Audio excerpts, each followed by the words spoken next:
Hi, I'm Dave Stoop, and I'm part of New Life Live as a co-host that you've heard me on the radio and maybe see me on television.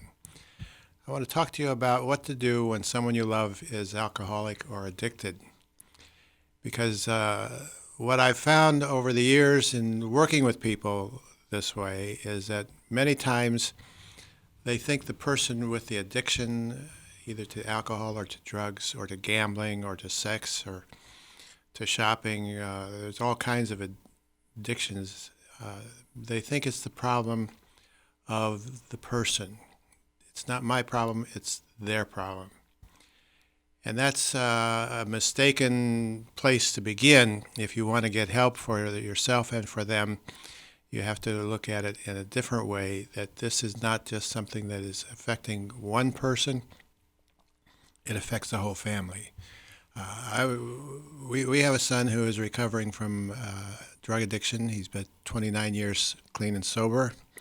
He had 15 years of drug addiction, and this was back in the days when there wasn't much help available.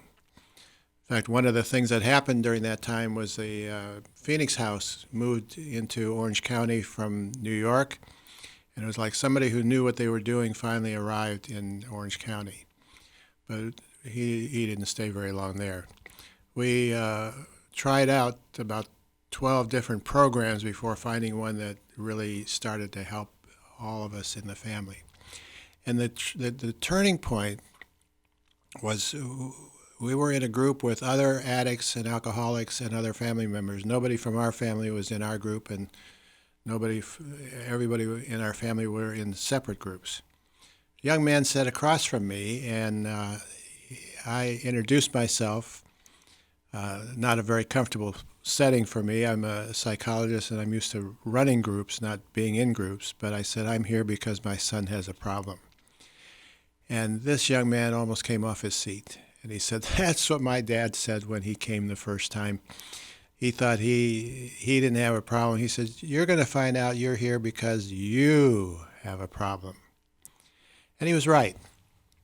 He was a young alcoholic. He was able to pass the sobriety tests with a .28 blood alcohol level, and he knew what he was talking about, and we learned that he knew what he was talking about.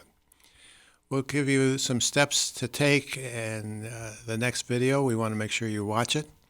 If you need help with this, call 1-800-NEW-LIFE, and we have phone people standing by ready to help if needed. I'll be back next time.